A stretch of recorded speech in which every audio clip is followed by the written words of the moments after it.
Howdy, partner, and welcome to TomHanksgiving. I'm your host, Elvis, and before we get to the proper episode today, let me go through a couple of housekeeping announcements. If you're listening to this in real time as it drops, first of all, we've been gone for quite a while, a lot longer than we were initially intended our hiatus to be. Here's a couple things that happened. We changed our parent company from Utter Entertainment back to Splot Studios. So if you're looking for us, we're at splotstudios.com once more. Feels great to be back and all that good stuff. More information on that in other venues. We also launched a brand new side project to go alongside TomHanksgiving. So now that the podcast is back, if you haven't yet seen it, you can find we are doing a tie-in video series called TomHanksgiving Leftovers, where if you go to youtube.com/SplotStudios, you'll find the first 8 episodes. Every podcast we do, every Tom Hanks movie we talk about, we're now recreating a scene from it with the lowest budget possible, just for laughs and a lot of good stuff. We have every single one coming that we've already done, every podcast we've done. So we've got a great one where we're doing Castaway that we shot in a pool. We've got The Money Pit. Every single one we've talked about, there's a little scene snippet that we've recreated, and that's going to be a regular weekly thing. So a whole lot of retooling here on the show, and we're also now, if you're getting this as it happens, on Tuesdays. So it'll be Tom Hanks Tuesdays. We're releasing the new podcast, and then Wednesdays, that week's corresponding TomHanksgiving Leftovers video will come out on the Splot Studios channel on YouTube. You can find all that information at splotstudios.com, of course. Oh, and a note for this episode coming in, I keep pronouncing it Ken Levine, one of the screenwriters of the film. His name is pronounced Ken Levine. Ken Levine is more the BioShock writer. We're talking about the Frasier writer, the Cheers writer, the writer of Volunteers. And I think that's all I have to say, so very excited to be back, very excited to move forward. So let's jump into this podcast with Volunteers.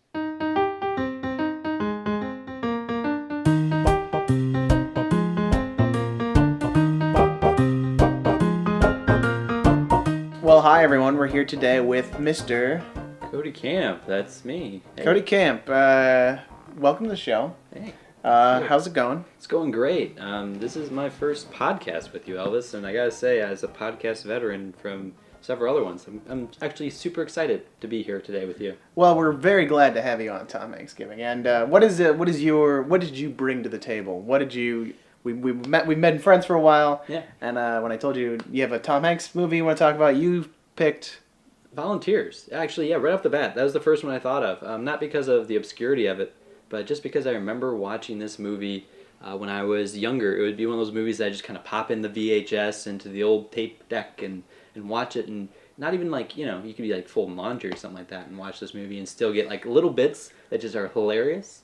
And then also, if you just want to sit down and watch it with a buddy, like you can get some pretty laugh out loud funny parts, This is great. The movie involves you if you're watching it, but it's also a good hangout movie. It's a stellar comedy. Yeah. I had not seen it before we just watched it. This is a fun little movie, so well done, well chosen. And I think if I'm not mistaken, we just passed the 30th year anniversary. It came out in August of 1985.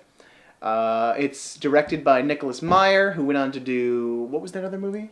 He did Star Trek II, Wrath of Khan. Wrath of Khan, yeah, after this. This is the guy who jumped, actually, I think he jumped from Wrath of Khan to this. This was after Wrath of Khan? Yeah, this was after Wrath of Khan. Wow. Wrath of Khan was 83, this is 85. He went from literally possibly one of the best Star Trek movies to literally of all time.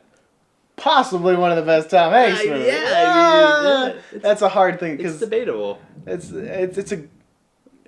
God moved a chair upstairs. We apologize if there's a little bit of sound effects. We're recording it just like they had the filming in the 80s, where it was like the best they could get. Yeah. We're working on getting more microphones. That's news for another day, though. But yeah, directed by Nicholas Meyer, who came from Wrath of Khan. Right.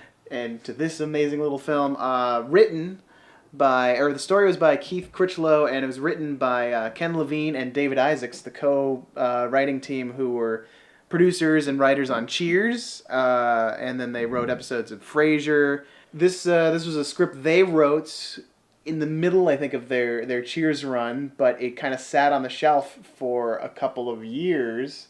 I think they actually ran it by Tom Hanks, like, when they had first finished it, but it was before he had, like, kind of skyrocketed. Right.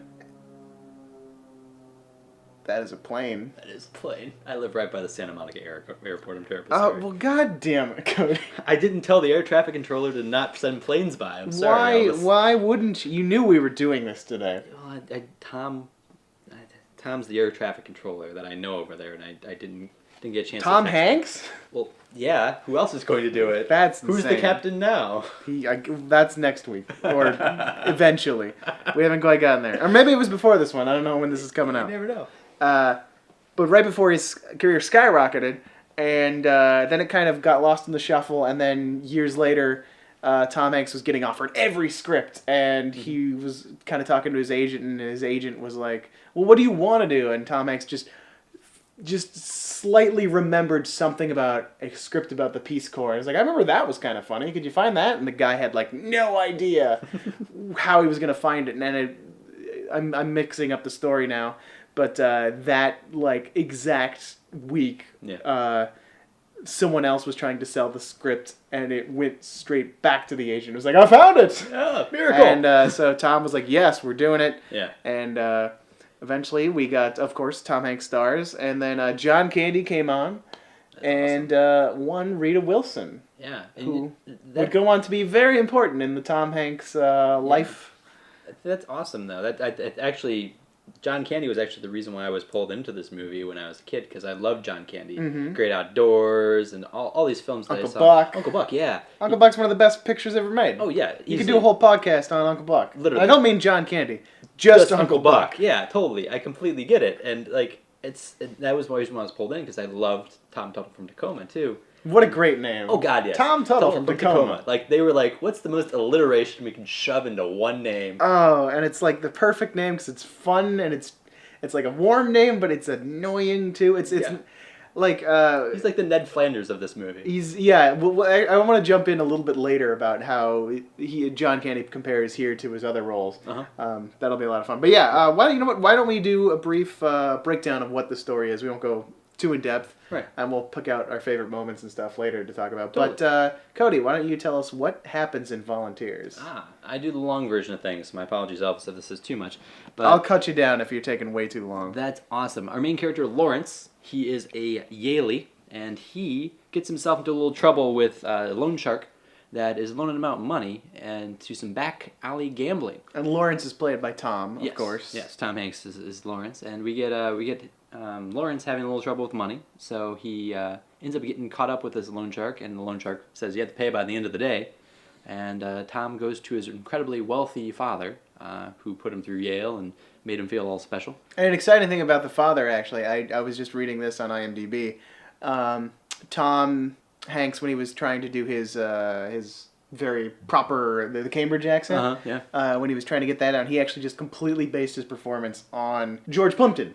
So he just basically aped that accent, which is funny because as we've been going through all these Tom Hanks movies, he actually does that with a lot of his performances. Like, he watched the actor who played young Josh in Big. Mm-hmm. He had him play out every scene before they rolled, and then he would just mime or mimic that performance. And then that was actually how he got the accent for Forrest Gump, too, was they shot all the stuff with the little kid Forrest first, and that was such a unique voice that kid literally had that Tom Hanks was just, I'm just going to do that voice. I'm just going to do that voice. So he has this weird mimicry to all of his, a lot of his performances, so I thought that was interesting. Awesome. But anyway, so he's got these, he's kind of a gambler, he's a sleazebag, but he's a rich kid. He's a spoiled rich kid, sleazebag, who is graduating from Yale, but he's in a shit ton of debt, and then goes to his father. His father says no, and then basically he takes his roommate's place to get to go to the Peace Corps, to escape. Literally hops in on his friend. His friend is literally about to get on the Pan Am flight to the Peace Corps, and he just switches places with his buddy by giving him the girl that he was sleeping with and a 57 Corvette. which is great. There's a little. I mean, the whole thing is fantastic. Let's jump back real quick and talk about that. The car chase was one of the first parts of the movie starts off pretty funny, but once we get to the car chase, that was like, oh, this movie's gonna be inventive and really creative with that, because they didn't have the budget for a proper car chase, and it's just like a terrible overlay of Tom Hanks and the man who's pursuing him overlaid over just this like Indiana Jones style map where it's like we're going down from New York through Brooklyn to the airport, and we just see two lines racing around, and then the very end of where they arrive at the airport, just Tom Hanks bursts through the map, and it was just a literal giant map they created. Yeah. That was a great gag. And you can tell they spent a lot of money on the bridge sequence that would come later. Yeah. But this is like, it's the perfect little thing though, because these are the little notes that, like, as a filmmaker and as somebody who wants to make films and wants to grow as a filmmaker, you always look at these little things of how can I get around the cost of having to have a car squealing around corners. Mm-hmm. You don't have to. You just literally make a good sight gag. Yeah, if you can come up with a funnier way to be like, yeah, we didn't have money, but check this out. Yeah, this is way better, and you can totally see that influence of the two writers who I'm sure wrote this in as this idea, because it feels very scripted into it. Mm-hmm. But this is totally like something that you see in like the television mockeries of those times where you're like, it's almost like Zucker Brothers type. Yeah, it's very Zucker Brothers, and in a way that we talked about Dragnet a couple episodes ago, where the movie would get completely ridiculous airplane-esque humor, and it was really funny, but I felt like it didn't fit with the tone here. Yeah. I feel like the tone is very spot on here in Volunteers. Totally. It's not quite like, I'm a big fan of their work on Frasier especially. It's not quite the sharpness of Frasier, but it's more of the goofy wit that you'd see in Cheers. Right, yeah, totally. And you can totally pull from it too, because Tom Hanks is pretty much playing this like almost Frasier-esque type, very snooty. They're very good at writing these characters that you just kind of want to see knocked down a peg, but at the same time you like them, you root for them. Totally. So then, of course, Tom Hanks switches places with his roommate, and then he ends up getting on this Pan Am flight, and sure enough, this is where we get to have two meet cutes. Yes. The first one is with Tom Tuttle from Tacoma, played wonderfully by John Candy, and he gets to pretty much, you get the best introduction to a character, I think, that I've seen. This was probably one of the first times I thought, man, I know everything about this guy now. And you don't only get maybe 3 lines from him, and he just reaches over and goes, Tom Tuttle from Tacoma, how's it going? And you can tell. And it just keeps going. Yeah. And it's, I love the like, because Lawrence, he's never polite. No. But like he's at a point where he's like, you can tell on his reaction, like, because John Candy just keeps talking. There's a point where he's literally just waiting for him to stop, and then that gets too much, so he calls the stewardess. Yeah, he's like, I need booze, and I need somebody to send a telegram to my father to get him to get out of this, to get me the hell out of here. Yeah. And then of course that leads us to him having his second meet cute with the wonderful Rita Wilson, who plays Beth Wexler. Yes, what Beth a great... Wexler. There's a lot of great names in this. Yeah. Lawrence Bourne, Tom Tuttle from Tacoma, of course. Yeah. Beth Wexler. What was John Reynolds? That's a boring one. That's so boring. Attoon, though. Attoon. Who we'll get to in a minute. Yeah. But yeah, he meets Rita Wilson. She wakes up on his shoulder, and then they're like talking for hours, and then 10 hours in, he's like just trying to bang her, and she's like, fuck you. Yeah. And we'll get into some more subtleties and details, but just breezing through the story. Totally. They get to the place, or they get to Thailand, right, which is where they're stationed. Mm-hmm. And of course, Tom Hanks' character is shunned by his father, and he can't get out of it. Right. So he's stuck in the Peace Corps. He's set up by John Reynolds, the leader of their troop. I guess their little faction of the Peace Corps. Each little individual group goes to a different piece of Thailand to come and do something. And John's the leader, and what I love is there's this little line where as soon as the way he's introduced is Tom Hanks goes up to him is like, he assumes he's the leader just based on height. Yeah. Or just going by height, of course, is how he describes why he knows John is the leader. It's so great. It's just there's a lot of really fun, just tiny little lines or little moments or details that just make this like, it's full of jokes. It's like Arrested Development filled to the brim. Yeah. Just not as meta most of the time. Well, yeah, and then that's what leads them to this little portion of Thailand where they have this big river that they have to build a bridge over. Mm-hmm. And that gives us our main plot point of the entire movie, which is them having to build a bridge. Yes, and build a bridge for the right reasons, the wrong reasons? We'll talk about that when we get to the thematic portion of the podcast. That's actually, I think that's interesting, because this is a comedy where there's a gray area. Yes, it's super great, and it's, and like even just the act of building a bridge, like that is also symbolic of something, like Right? to build a bridge to people you don't know. And And that's the thing where I think this movie is simple, but when it gets to the complexity of the story and complexity of the characters, there's layers there, and you don't have a 2D character in any of this. No, it's rich in its simplicity. I mean, there's two-dimensional stuff, like none of the characters are entire, like it's not like a three-dimensional performance like you'd see Chuck Nolan in Castaway. Yeah, no. They're very heightened, embellished, right? And Tom Hanks he's going for the joke all the time, but it works in the world of the movie, right? And then it is satirical in a way. Yeah, it doesn't feel like a satire to me entirely. But there's the points where it's almost like they know they're in the Golden Triangle. They know that they're in the middle of opium dens and heroin and all this, and they're very much like.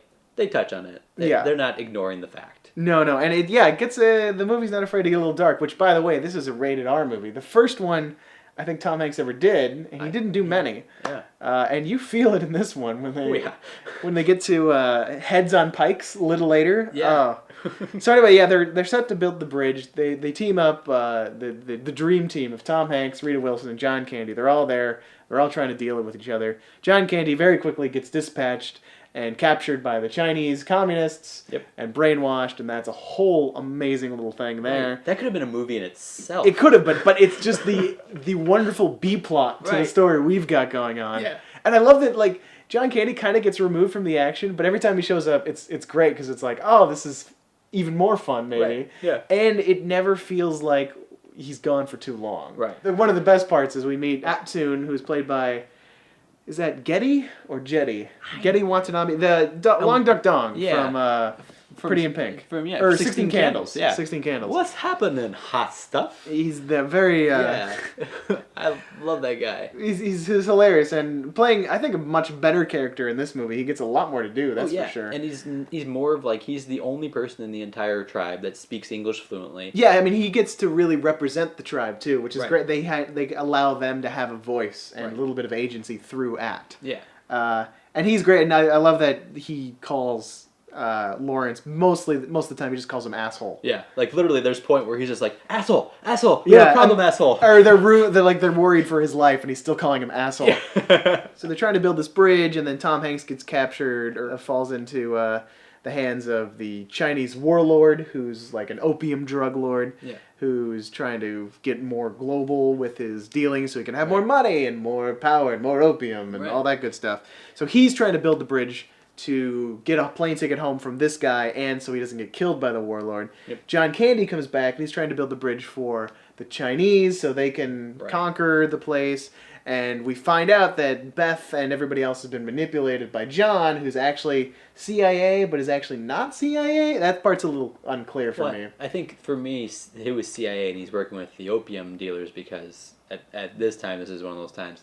The movie's based in the 60s. Yeah. And this is when the CIA was heavily invested in the Golden Triangle and the opium trade. Mm-hmm. And at this time, they were trying to bring down the governments in Vietnam and all that. So the best way to do that was to promote these drug dealers so they can build an army and then attack. And nobody was the good guy in this fight. There's all the reasons to build this bridge were maniacal. Yeah. And it comes down to the point where they all kind of have a daring... Errol Flynn escaped from the Temple of Doom, which is where this drug lord lives. And this is great. This is great. Just going into this movie, not knowing, I knew it was about the Peace Corps, and there's going to be a little bit of a romance between Tom Hanks and Rita Wilson, and John Candy was going to be in. I knew, if you watch the trailer for this, it's a waste of time. But you'll tell it. Even though I think we'll link it in the show notes, but you should. Don't watch it if you haven't seen this movie. But if you should, see it again because it'll just remind me of all the great stuff. But, oh man, just discovering that, oh no, there's a giant matte painting Temple of Doom that we're going to go, oh, so much fun. I think they actually stole it from the movie Golden Child with Eddie Murphy. I think it is it's the same one? It feels like the exact same set. Oh my god. I don't know when Golden Child was done, but all I know is it looks exactly the same as that place where Eddie Murphy ends up in that movie. Then they come up with a plan, they stop John Candy from being brainwashed, and they got to blow up the bridge because they built it for the wrong reasons. And at this point... Tom Hanks and and Rita Wilson's characters, they love each other, and it's like they got to do this, and it's a whole big thing. And then they blow up the bridge, and I guess that was enough for them to save the day. That's such an ambiguous ending. Too. Yeah, because it's obviously by the end of the movie, a lot of time has passed. They built a casino. Yeah. For this tiny little village, and they're staying there. But what happened? Like the threat is still there. Right. The Chinese drug lord and the Chinese communists are still there, and also that CIA guy. He just disappears. Yeah, I'm sure he's alive if Tom Hanks survives. Yeah, and because Tom Hanks throws him off the bridge before the bridge explodes. So a very ambiguous ending. Unless he landed on Mike. That's true. Which, by the way, this was back in the day where like gay panic was really the funniest thing. Yeah. That's the only thing that really hits a little flat for me in a couple parts of this movie. But one of the subtler, funnier things I really like about in sort of that area is the fact that here's the kind of stock character who is a little obsessed with like violence and whatnot, and he has a name for his knife, but the knife isn't a girl's name. Yep. That's amazing. This is my knife, me and Mike. I'm like, oh my god. What? And like that, I love that they never really call upon it. No. They maybe have the other characters refer to Mike in a way, Yeah. but it's never like, so why is it a guy's name? Like that would be a little tactless. Yeah. Like we made the joke, and now we're gonna make you have to know this is a joke. Oh yeah, you have to. I love that it's just there, and if you're paying attention, like, oh, that's brilliant. Yeah, and then I think the best part of that is like he's gonna shove Mike in you. Like that's all there is to it. Like that's just what's happening here, guys. Like that is the kind of joke where it's like, yes, it's smart, it's funny, it's layered, it's good. But when you have just like nervous because he's never had sex with a girl and he's questioning his masculinity, and the sumo wrestlers want to fuck him, like that's not. It's a little more pedestrian. Yeah, that falls more in that '80s movie where it's just like, oh, we're just gonna throw these little things in here because we need some type of thing for At to be worried about. Yeah. He's one of. I mean, outside of the fact that I really like how he does kind of have agency and he kind of represents the voice. Like that's where he gets a little too dimensional is when they push him in that direction. Yeah. I was actually a little surprised, and I was kind of impressed that the movie didn't end up rewarding at the end with like Lucille or whatever, the Lady Deathstrike character from The Warlord. Which she just disappears too. She totally disappears, but it didn't really matter for like again. I guess it's better that she disappeared than came back and was like At's girlfriend. Right. That was what I was expecting. Yeah, that would be a little weird. I kind of was worried about that too. Watching this with adult eyes when I'm watching it now. Yeah, what was the last time you saw this movie? Last time I saw this movie, oh man, it must have been when I was like 16, maybe 17. So, okay, not quite a kid anymore, but right. Do you remember, like, what did you forget? What did you remember? I totally forgot about the fact that all the little subtle jokes, like when they bring up the title card for Yale, it says Yale, a college. Like they're just undercutting the shit out of Yale. That was another point where it's like really early in the movie, and it's like, hey, we're gonna have fun with this movie. Yeah, it's gonna be a little goofy. This is Yale. It isn't Harvard, so we have to make sure that everyone knows that Yale is a college. And I'm like, I forget all these parts, and I forget about the fact of like Lawrence just going to town on his girlfriend. Oh yeah. I completely forgot about that part, and also I somehow blew my mind when they go back to the castle the second time. I completely forgot about them jumping into the giant vase and rolling down the stairs at everyone. Yeah, that just became like a weird bowling ball. Like for a minute, like I was like, what are they doing? And I thought maybe it was like a sewer tunnel. Right. Yeah. Because like.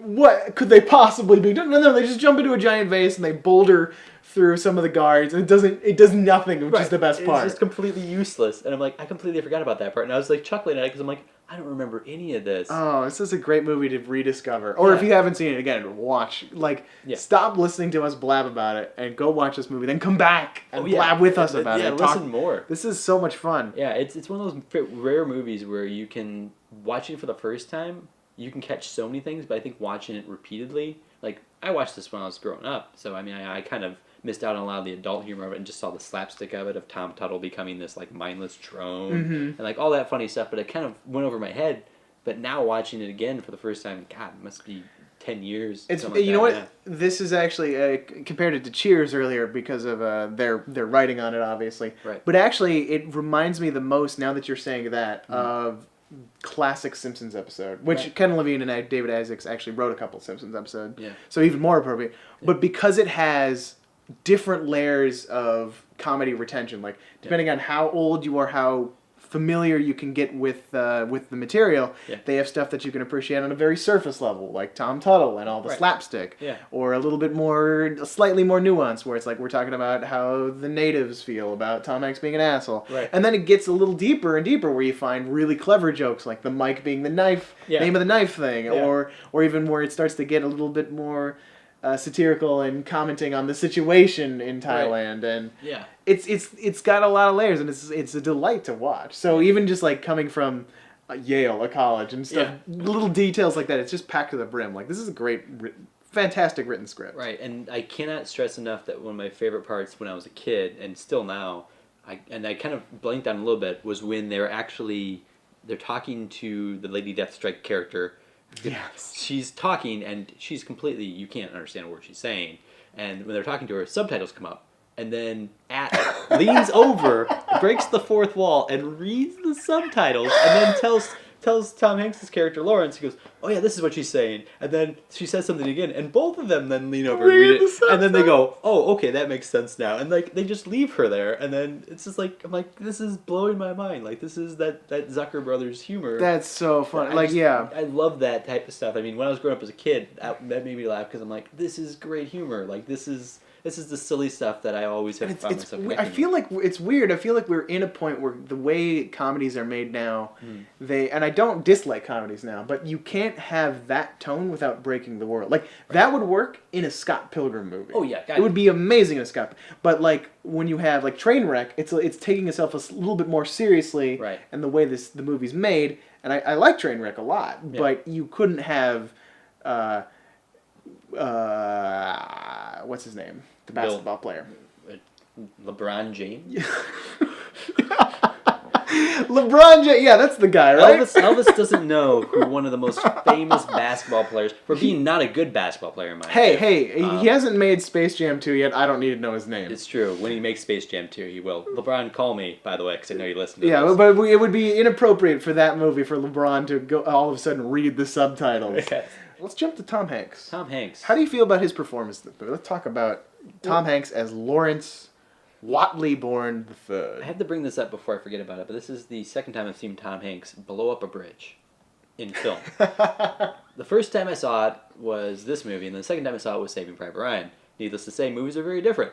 Very different. Not to say Tom Hanks isn't hilarious in Saving Private Ryan. A lot more white people in Saving Private Ryan. A lot more Germans too. Yes. But still, they're fighting a cause. They're fighting a cause. In this movie, though, I really enjoy the fact that he doesn't really commit entirely to that accent.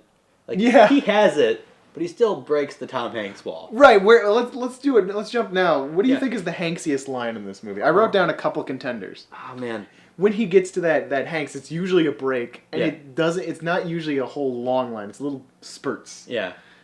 Here's the contenders I have. Yeah. Where he goes, I think the first one is, and maybe my favorite, is where he's talking to his father and he's trying to explain why he needs the money, and then he goes, but they'll beat the crap out of me! Yeah. And then there's another one where, just after that, where he catches up to his roommate Kent, and he's just like, Kent! And it's like, oh, is Woody in this movie all of a sudden? Yeah.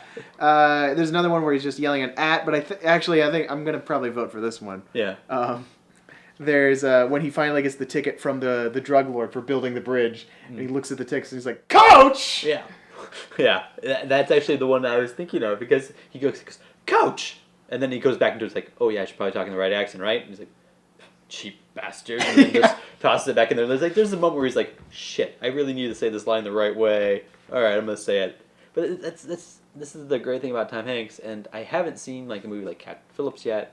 But even in Saving Private Ryan, he has a moment where he goes Hanks. He goes full blown Hanks. Yeah. And that's the thing where he's trying an accent. He's trying really hard to make him sound. And it's not like he's bad. No. He's good. It's just. Yeah.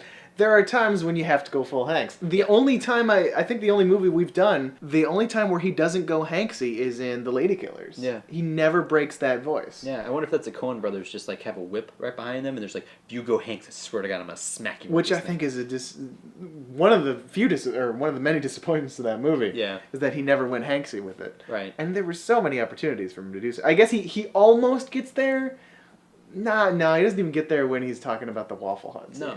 It's close, but he's not there. And in this one, it's great because he is a slime ball. Like you don't get to see Tom Hanks be a slime ball very often. In fact, I know very few movies where you don't really like Tom Hanks to begin with in this No, movie. I mean, I think, but this is a movie where it's sort of like a Ferris Bueller, where it's like you really like him being the jerk up front. Yeah, he's bad boy, but he's a bad boy who also gets the girls. You can get behind, and they don't shy away from no, he's a coward. He's kind of shallow. Totally is, and he's got his flaws. He's not just omnipotently cool like Ferris Bueller is. Right, which then gives him, a little bit of dimension to his character, and then gives him a way to which to grow beyond just being just this little goofy trope of a rich boy, and he does it really well. I mean, the funny thing is we see him grow on the island, and one of the things Rita Wilson says to him when she sees him actually getting people to do work for him, she goes, "Wait, when did you have the time to learn Thai?" And he's like, "Well, I have to speak the language of the people in order to get them to do things for me, so you learn quick." And it's like, holy shit, he's actually really industrious. He didn't just go to Yale and fuck a blonde girl. You see, he did that. He did that multiple times over. Multiple blonde girls. As anyone has wanted to do it. Right, yeah. If you go to Yale, that's what you gotta do. That's what you gotta do. It's part of the passing program. But God, I feel terrible saying that now. Yeah. They give him skills. They give him agency. I really like, and actually kind of talk about the whole thing where Rita Wilson is just completely frustrated, and then kind of calls him out on it because everything comes so easy to you, which is true in his backstory because he's this rich kid and stuff has been handed him his whole life. Yeah. But he does have this kind of talent and this charm that allows him to very quickly learn the language because he's got to, and then but he did it effortlessly. Yeah. And that's a thing that I noticed in real life. There are some people who are just really good looking, but they're really smart and they're really good at this sort of thing. And it's just how does it come so easy to you? Yeah, I hate those people. They're the worst. Yeah, they're the worst. As someone who is not really, textbook handsome, I hate those people with the passion. You're street handsome. I'm street handsome. I grow beards. But not in the hipster way. No. But that's the funny thing about this character, though, is that he literally, I swear, as soon as he landed in the helicopter, his brain immediately clicks. What don't they have here? Oh, they don't have gambling. They don't have casinos. They don't have booze. They don't have... Oh, yeah. I totally know what I'm going to do. Yeah. And the end sequence is like that. He's like, that's his dream of as soon as he lands. He goes, they don't have casinos here. And what casinos have? Money. Booze. Yeah, he's very, it's weird. He's a super selfish character, but as soon as he gets there, they all crowd around him because he makes that happen. Because he's like, what do these people not have, you're saying? Right. And he finds a way to give it to them. Yeah, first off, it's bubblegum. Yeah, he's literally throwing Wrigley's spearmint gum everywhere. And he obviously plays up the, I'm a rich American. Yeah. He plays up this pomp that he does literally carry, but something that they don't experience. Right. And it works. You could seem as an asshole, but he does seem like an asshole. They still want him. Yeah, yeah. And that's the thing where it's funny because I've watched 1,500 shows with documentaries on things, and I was just watching recently Top Gear. Just drove through Thailand and Burma. And the same exact thing happened. Myanmar now, actually. Yeah. And they... I only know that because of Seinfeld. Seinfeld, who knew? But they drive through, and the same exact thing happens. When they stop at every city, people just crowd around them because they're tall and white and look rich because they have jeans and t-shirts on. They don't have, old rags on. These people just crowd around and, will follow them everywhere they go. And it's perfectly displayed in this movie how, the rich white man is very much something they're I've never seen this before. I want to see where this guy goes. Yeah. I want to see what this guy's up to, because he may have this way in which to, to influence the way we're living. And he comes in wearing a tuxedo. Yeah, I mean, he's obviously... A dinner jacket. A dinner jacket, yeah. It's just It's great how it almost looks like the one from Big, too. It's obviously not studded, but... Yeah. It's great because it's this is somebody who clearly is a complete fish out of water, and you think, oh God, he's gonna make the same stupid mistakes that every fish out of water does. He's gonna offend the culture. They're gonna get mad at him. He's got to win them back, and that doesn't happen. No, it's really smart how the script's very clever. They go and it's not the jokes you're expecting. Right. There are a number of those, and it's debatable how kind it is to the culture. Yeah. It is the 80s, about the 60s. Right. And we're still not getting it right today. But I feel like for that time, it's actually pretty respectful. And again, they gave a lot of agency, mostly through At's character. Right. Or At, rather. Yeah. Gennedy's character. And that's the funny thing, too, is at one point they're trying to figure out which wood to build the bridge out of. And Tom Tuttle from Tacoma is saying, we should use that teak wood. Teak is a great wood. And everyone's just like, no, no, no, no, no. And Tom is being the casual American who's like, it doesn't matter. That's good wood. And At says, no, that's the sacred wood where all the spirits live that protect this village. We're not going to cut that down. That's not how it works. He goes, we'll just forget about stupid spirits. We need to use that wood.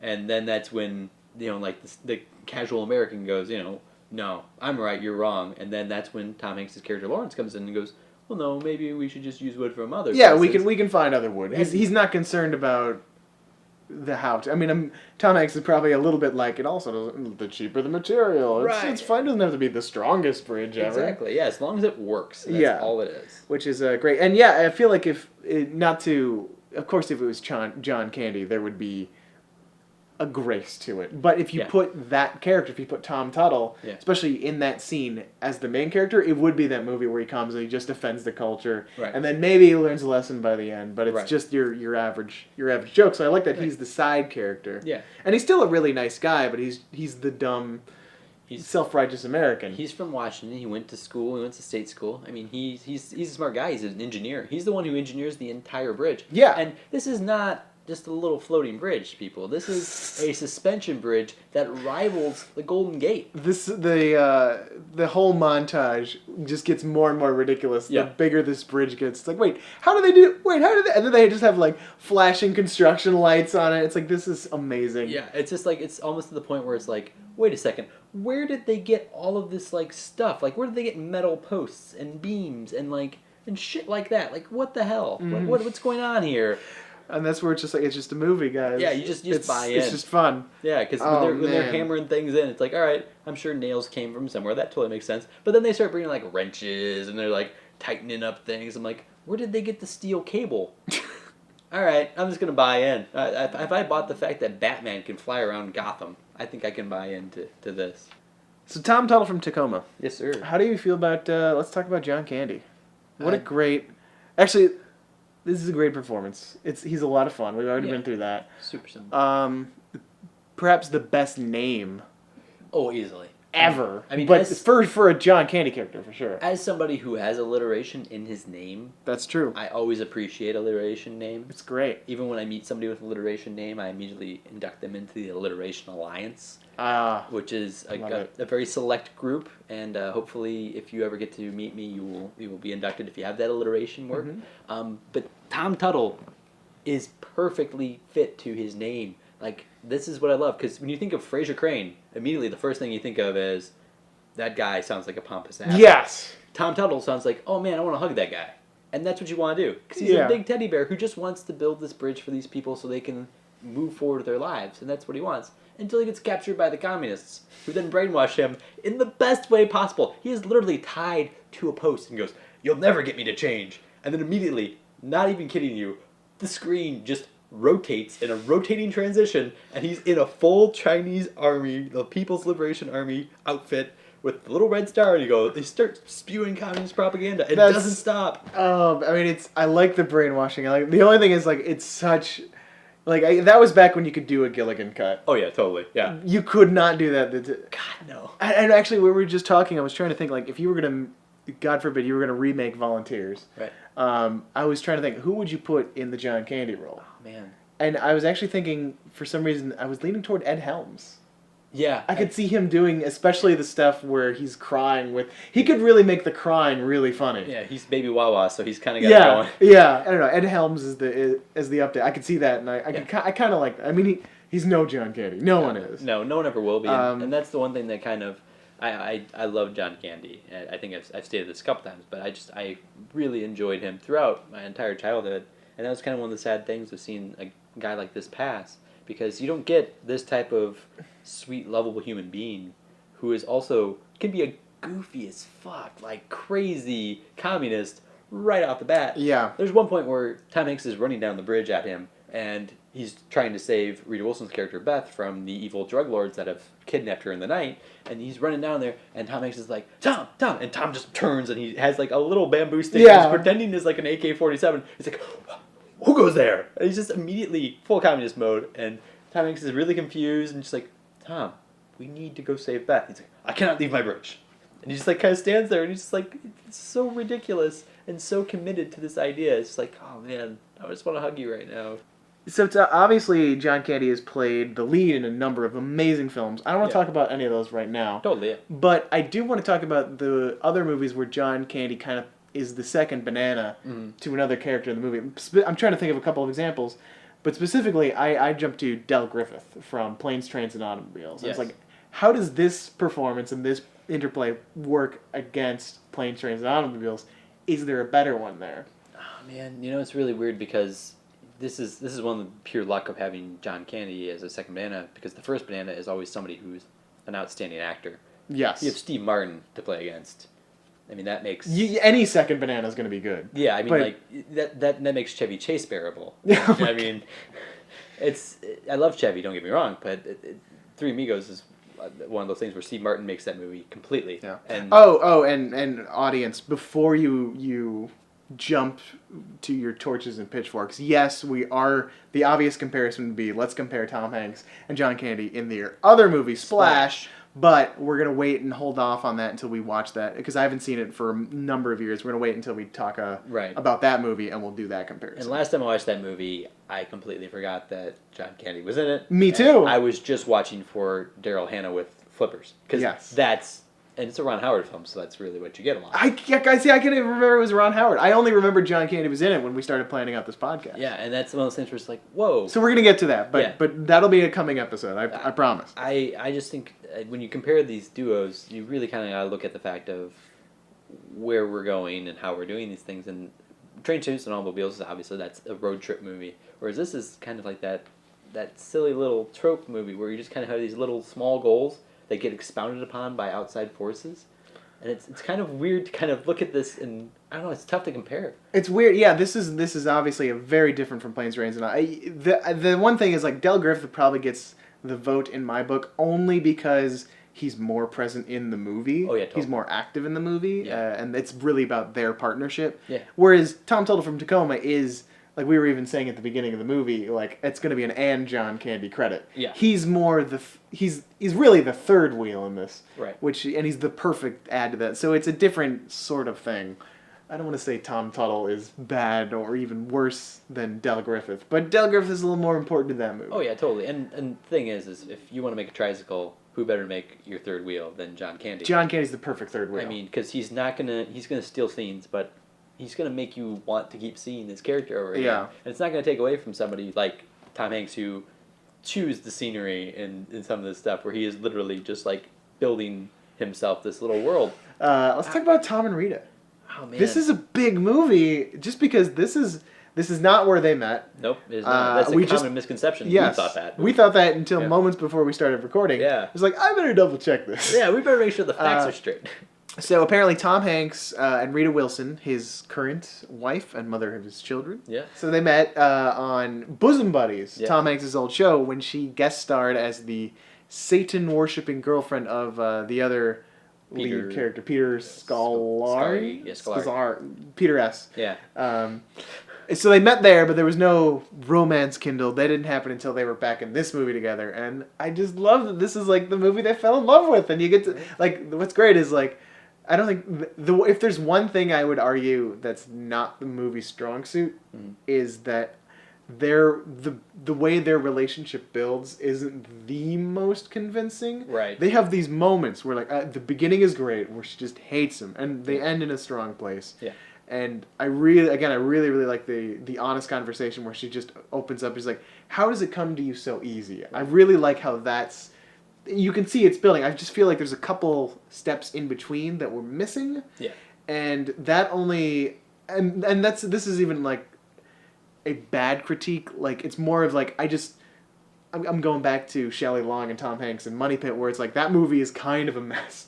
But their relationship is so much stronger for me that I now it's kind of the benchmark. I'm always comparing it to that. Yeah, and I can totally see it because that movie is literally like Money Pit. I love the fact that their relationship is crumbling throughout, and as they're trying to rebuild this house. Yes, it's the metaphor. I mean, obviously, it's very obvious. This one, while they're building a bridge, they're actually building a bridge between these two people. It's great. Another metaphor. It's great. Like, I think this movie is the stronger movie, but there's still something about the Shelley Long Hanks dynamic. Well, Shelley Long is she's great in a lot of everything she Cheers does. too, Yeah, just to pull that back in. Yeah, and that's the funny thing. The connection here just keeps on coming. But the thing I love about this relationship, and it is these little moments. I think that in any personal relationship, you have another human being.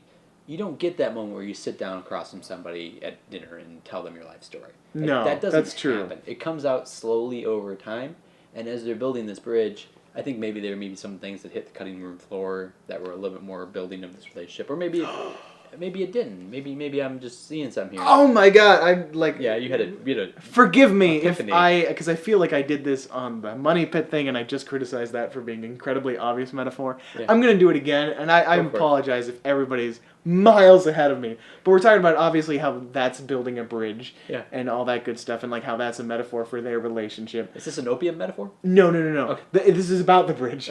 But there's something I just connect. Again, I just watched this movie, so forgive me. But I didn't connect this part with the overall metaphor, but like the whole thing, and I love at the end where they get to that gray thematic area. It's like sometimes you can do the right thing for the wrong reasons, or vice versa. Yeah. And it's like he was trying to be with her, but for the wrong reasons. It was the right thing, and it's just like, that's the bridge again. You gotta blow it up and start from scratch. Exactly. And this is a pretty good movie, guys. I mean, that's the thing too. Like you said, this is one of those movies where you watch it when you watch it once, and you can watch it again and see all these different little like subtext things, and that's to me like I don't know. I really enjoy like. Granted, it's an 80s movie, and it has that classic, like, she needs to be saved moment. Yeah, it's like, it's very traditional in a couple of respects where it's like, the gender roles and some of the commentary on the other cultures, the uncivilization of it. Right. Although I still think it's pretty good comparatively to what we've seen the same time frame. Yeah. And then there's just like some more technical stuff where it's like sometimes scenes don't really flow into the next time. Sometimes we're just like, we're going to iris out. Yeah. And then the next scene will just start. It's more of an and then than like the story is continuing. Yeah. It works. It nothing is bad. It's just, it feels a little rough around the edges in a couple places. Right. These are all minor criticisms. Yeah. This is a strong movie. It's got a little something to the story. Yeah. It's got some characters. They're not real, fully fleshed out people, human being characters. They're fun, flighty, hilarious characters. They've got enough with motivation. Well, yeah, they got enough motivation and definition to them where you don't yawn. Yeah, and there's never going to be a scene where it's like, this could be a line from any character. This is a character with a point of view. Right. They're giving this line because this is exactly how they would. So they're definitely characters. And I like the idea that we have three characters who all have three different motivations for why this bridge needs to get built or why it needs to be destroyed. Mm-hmm. And it makes not to tie in the whole golden triangle thing, but then we also have the three side of like sort of villains where it's like we have the overlord or the drug lords, we have the communists, and then we have the CIA. Yeah. And it's like everybody's kind of fucking everything. And that's the funny thing where you don't have a comedy that really ends with this type of like gray ending where it's like, all right, now the bridge is blown up, but yet there's still the drug lord and the CIA and like none of them die, and even John should be alive. Yeah, and it's just like again, unless he fell on Mike, which possible. I hope so. Because that'd make it even better. He died with Mike inside him. But I it's weird because watching this now, and even when Elvis brought this up, I'm sitting here thinking, what the hell happened? Because we just get pretty much just like a fade out to Tom Hanks giving a voiceover which is a telegram to his dad saying, thanks for sending me the Peace Corps. But we never really get like, what the hell happened to these opium dealers? No, and I think that's a symptom of like the time it was written, because it's like, we ended the movie, we got to wrap it up in 5 minutes. Yeah, let's just have it be a voiceover and we're done. We're on page 89. Because there's not even like a little last ending joke. It's just like, we're happy. I guess they made a casino. I'm like, that's kind of funny. Yeah, that's true. He has elephant races. Yeah. And, kickboxing, which is like, it's great, but like that's the one thing I think this movie faults from is like the ending kind of like there's a fizzle. Like you get a big explosion, which I enjoy. I mean, I like Michael Bay movies. The explosion is I don't, but the explosion is earned here. It's an earned explosion. It's a nice spectacle. And again, they've done it creatively. It's like, here we want to see the big explosion, the big budget. Yeah. Earlier, we didn't need to see a pointless car chase. No. We made a little fun gag out of it. Yeah, we wasted. And the movie was stronger for it. We spent all the money on blowing up this real full. This is a really big bridge, and they really blew it up. And there was money involved. This was an 80s production that was shot in, I'm guessing Mexico. It was Mexico. They shot it in, and they shoot it in Mexico. So essentially in the 80s, do whatever the hell you want in Mexico. I mean, you could build a bridge and then blow it up, and the Mexican government's like, yeah, that's cool. Don't worry about it. We'll pick that up later. Or maybe we'll turn that into another bridge. That's true. Just jumping back real quick with the Tom and Rita thing. Like, this is the movie where they really met. That romance started. And it's just like, they kiss in this movie. I'm like, I wonder, is that their first kiss? Right. He says, I love you because it's a part of the script. But is that the first time Tom Hanks said, I love you to Rita Wilson? That's just... Oh! Ladies, Elvis is a romantic. And I have to say, I fall into the same pit of being Elvis romantic. And I kind of fall into this idea of, yeah, this is kind of great to see. You get to see the blossoming, beautiful relationship that makes Tom Hanks a great human being. And then brings him into this wonderful world of ours and gives us Colin Hanks. Yeah. Who, I mean, whatever you want to say about Colin Hanks, I enjoy the guy. He's pretty good. On some very, very late episodes of this podcast, we might dive into some Colin Hanks. This movie, like, makes me a little disappointed they never were acting like co-stars again in the big movie. Yeah. Not as much as I'm upset that we never saw Tom Hanks and Shelley Long again, because I would have loved that. Yeah, that would actually have been... Why doesn't that happen? That still could happen. I don't know why we're not doing that, Hollywood. Come on. If there's one thing... If Kumail Nanjiani can make the X-Files come back for 6 episodes, I want to make a Tom Hanks, Shelley Long movie still happen. Right? None of them are dead. The script is out. The script possibilities are out there. Yeah, and Let's I mean... do it. This is the thing, too. Shelley Long, she's pretty good. I mean, like, she still has, like, she's some chops, man. Mm-hmm. Like, that lady can do a lot of things. She's fantastic. Yeah, I mean, why didn't we have her instead of... don't get me wrong, love Meg Ryan. Meg Ryan's great. Meg Ryan is a fine actress. But if we put Shelley Long in Joe versus the Volcano, what does that movie Oh my god! become? She would be a better Meg Ryan in every Meg Ryan, except for maybe Sleepless in Seattle. Sleepless in Seattle, Meg Ryan's great. That's Meg Ryan's movie. I'll give it to her. That's that. But she would be better in Joe versus the Volcano. Mm-hmm. She would be way better in You've Got Mail. Yeah. Ah. I mean, I love You Got Mail. Like, that was my first Meg Ryan, Tom Hanks movie that I watched fully. I didn't watch Sleepless in Seattle all the way through. Well, it's actually kind of there's a lot of complications to that movie. I can't wait to talk about it. I watched that, and I watched Shop Around the Corner. Yeah. That's the conversation that I would have about that movie. Which one was better? Yeah. We tried that with the Lady Killers, and it was like, none of them, really. Yeah. Well, that's because it's the Lady Killers. Yeah. Sorry. I know some people defend that to the death, that that's a good movie, but... It's on the lower of the Hanks spectrum, I would say. Yeah. It's right down there with some Cloud Atlas and The Man with One Red Shoe. Oh, man. I think we might have seen the worst of Hanks now, though. I think we're going... Well, there'll be a couple of snore... We haven't gotten to Angels and Demons. Ooh. That's coming up. Yeah. But I think that most... Obviously, we don't have to convince you, dear listener. Most of the best Hanks is still ahead of us. We haven't gotten to the Spielbergs. That's coming up soon. We haven't gotten to everything. And I feel like we're kind of... we're veering off. We're veering off topic. Yeah. We're wrapping up. We'll start to wrap up, everybody. This is just a fun movie to come back and check out and have a fun conversation with. I think that's the fun thing too, is like when you get all this wound up Tom Hanks energy from this, like you don't get the blossoming like crazy Tom Hanks moment where he flips out and pulls his hair and does all that stuff. You get very subtle Tom Hanks where he's like, well, I have to go save the day. Yeah, that's all there is to it.